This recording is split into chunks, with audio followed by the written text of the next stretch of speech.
Pleasant good morning everyone. Mayong buntag sa atong mga kaigsuunan sa Bisaya at Mindanao. Sa Mindanao ay Assalamualaikum. Sa mga Muslim talagang binabati namin kayo ng ganon. Assalamualaikum. Siyempre, hindi lang Muslim kung hindi sa mga Kristiyano. Yun. Oo.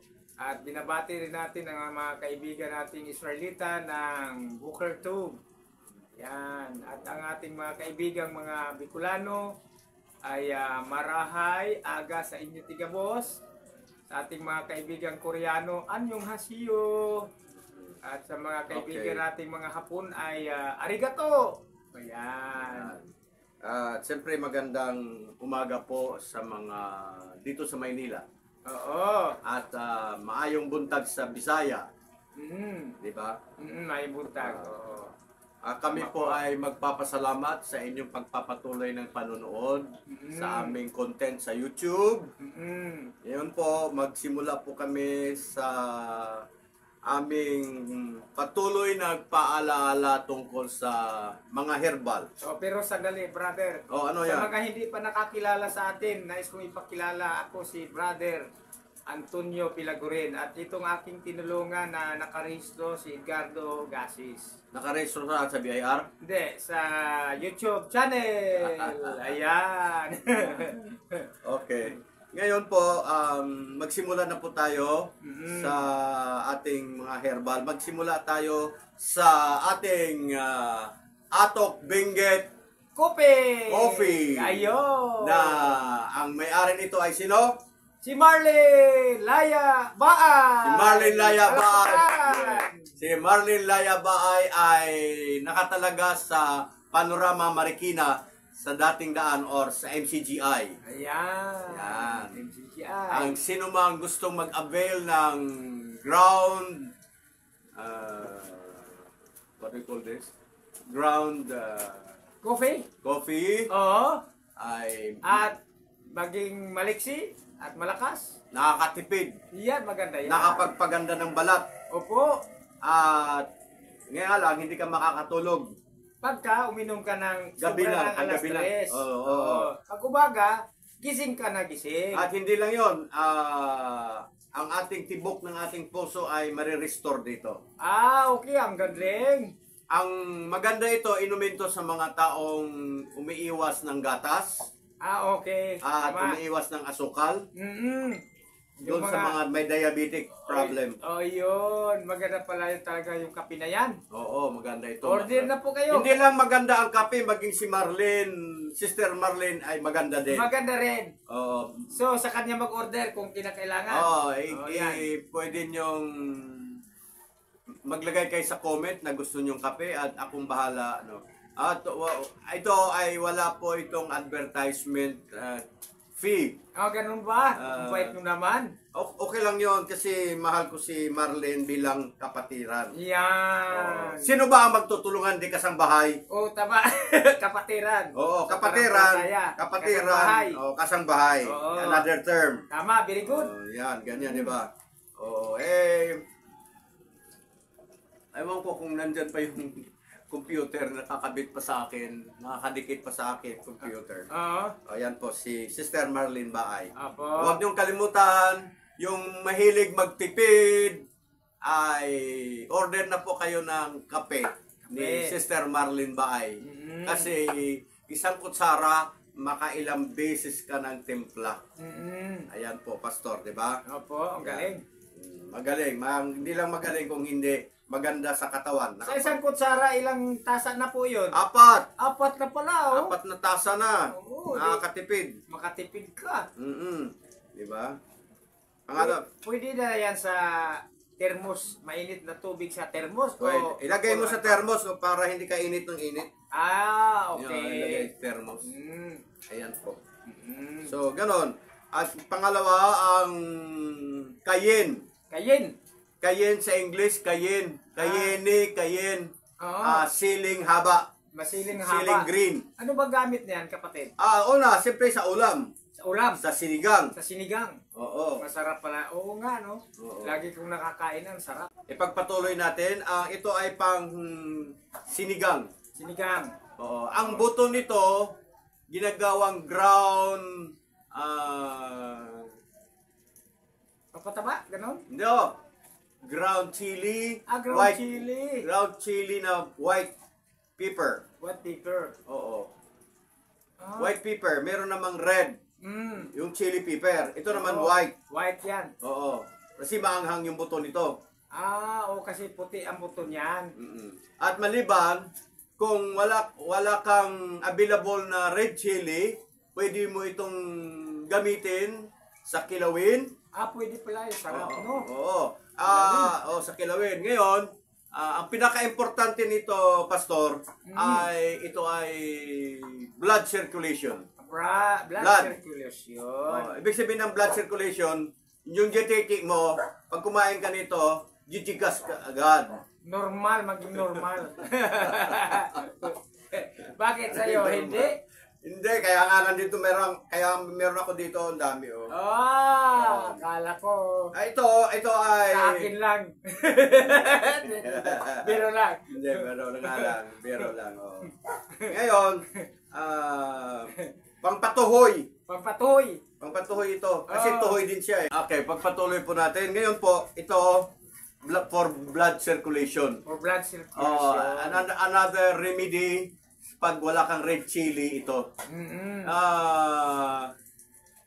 Kaya nga ang mga kababayan natin ng mga Bisaya, naglalagay lagi ng sili sa kilawin. Sa kilawin. Oo, dahil blood circulation. Masama namang banggitin yung mga bagay na masilan, pero ano bang purpose? Una, para maanghangan ng bunganga, para hindi madalas kumain ng pulutan na kilawin. Ganun ba yun? Pero sa kabilang dakos, during the night time, siya, pangpatuhoy. Pangpatuhoy. So bibili ka na nito? Oo naman. Lagi naman kami talagang gumagamit ng ganyan na klaseng sili.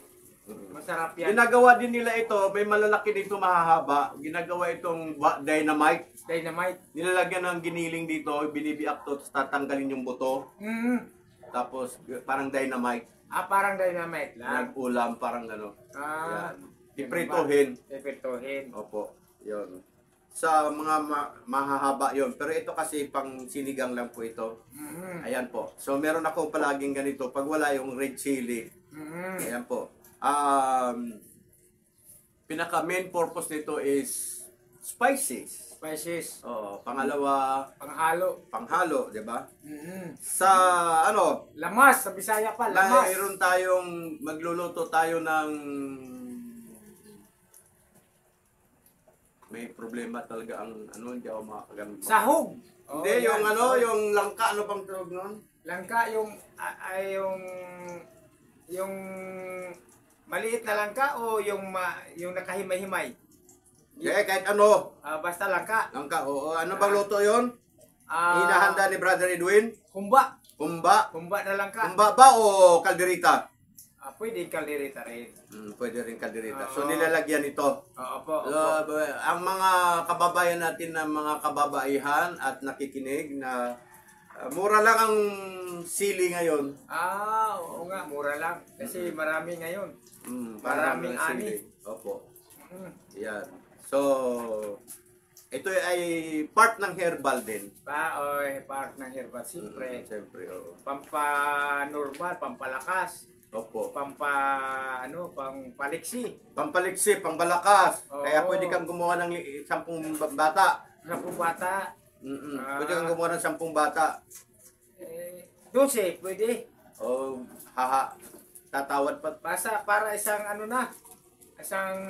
isang dosina. Isang disciple pa. Katulad ni Jesus Christ. Ganun pala yun? Disciple mo, 12. O 12 din ka. Akala ko ba pang 13 si Judas? Hindi, siya yung pang 13. Hindi yun naman totoo na mali yung masama yung pang 13. O siya ang number 1, pwede rin. Pwede rin na si Judas pang 13. Depende lang naman yun eh. Okay. So, ngayon po, dadako tayo sa dahon ng insulin. Ayan, pampanormal ng dugo. Ayan, ay maganda. Pwedeng kainin hilaw yan. Ha? Ang ilat naman ng ano eh, kinakain ng hilaw eh. Sample. Gusto mong sample? Hindi na, wag na. Ayoko. Ikaw, gusto mo? Oo. Hindi na eh. Kasi Sige, sige. basta nakakain ng hilaw yan. Ganito. Yan, sige, kain ng hilaw. Sample, ha? Hintayin natin si Pastor na matigok. Hindi. Thank you, Lord. O kinakain ng hilaw. Para sa pag ikaw ay nag-i-insulin. Mm-hmm. Kasi insulin pala ito. Mm-hmm. Ayan po.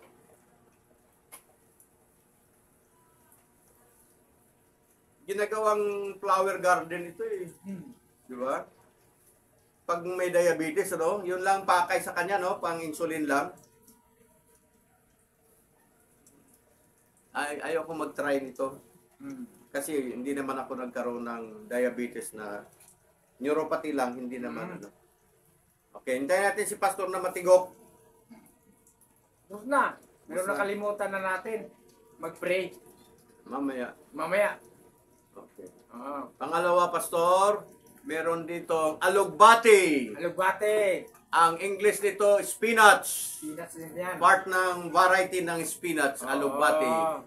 Ito ay green, merong violet nito. Oo. Para naman saan to? Ayan. Pampalakas din yan. Pampalakas kasi alugbati. Oo, Ano pa? oo. Meron din yan tinatawag na vitamin C. Oo, yun. Sa gulay na yan. Vitamin C.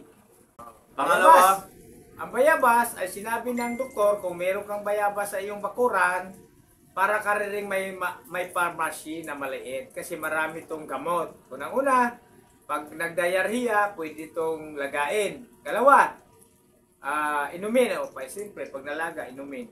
Pag kalawa, kahit hindi mo lagain, pag may sugat, pwede ito siyang pangpatigil ng pagdaloy ng dugo at saka nakagamot talaga to. Nung araw, nung maliit pa ako, ito yung ginagamit ni tatay para gamot sa pagtutuli nung aking mga pahinto ng dugo. Oo, mga tinutuli. At saka anti-infection. Oh, anti-infection to. Maraming dala ang bayabas. Ang bunga nito, siyempre, pagkain din. Sino bang tinuturo taga Maynila?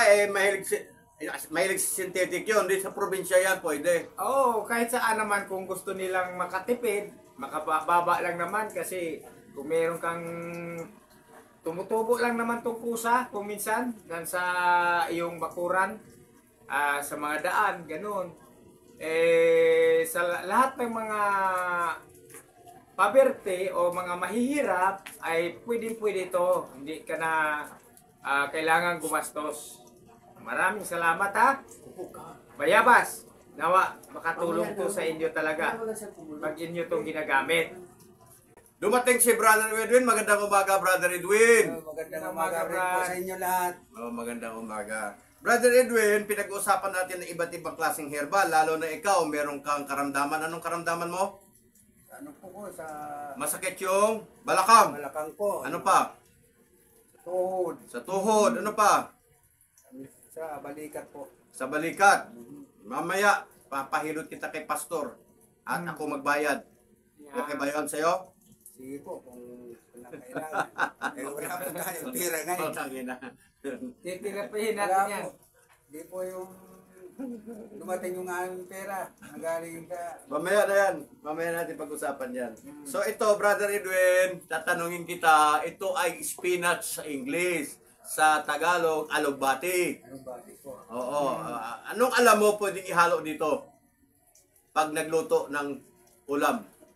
Sa sigang, pwede rin. Pwede sa sigang. Pwede sa sardinas, pwede rin. Pwede rin. Ano pa? Sa sardinas. Ano pa? Munggo. Munggo. Sa lalo, munggo. Sa ano ba yan? Isda, pwede rin. Isda rin, pwede. Pwede Lalo, rin, yan. oo. Basta may sabaw. Oo. Oo. Pag kalbo na, Katulad ko.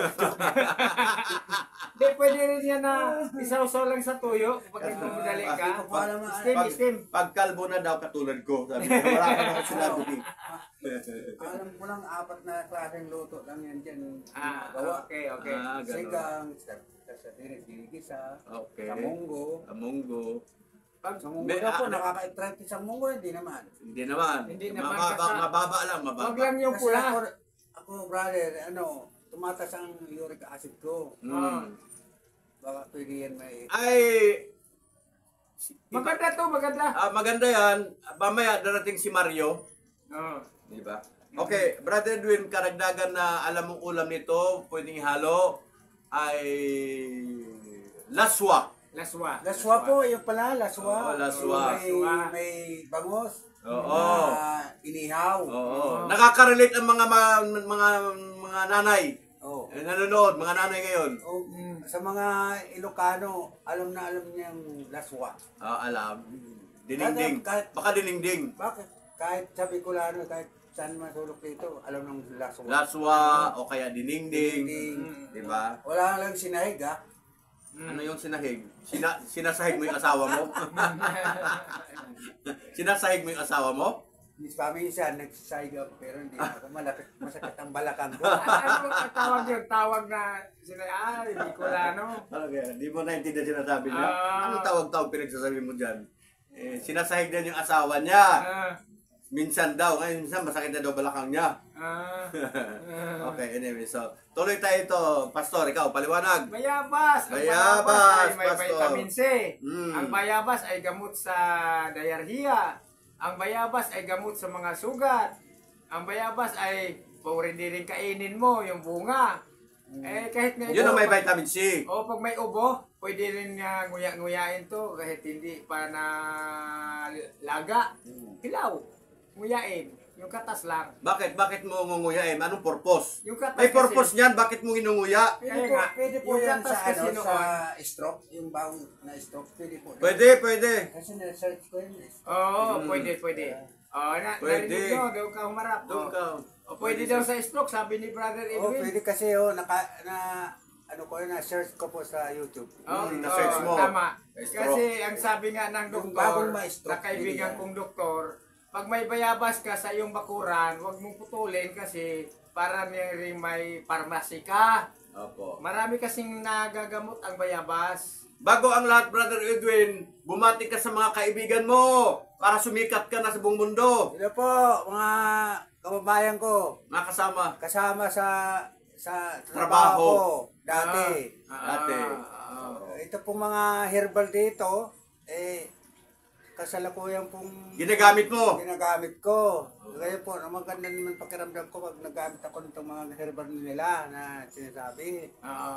Dahil subukan ko na po ito na maggamit ng nilaga nitong mga herbal. Nag-herbal ka.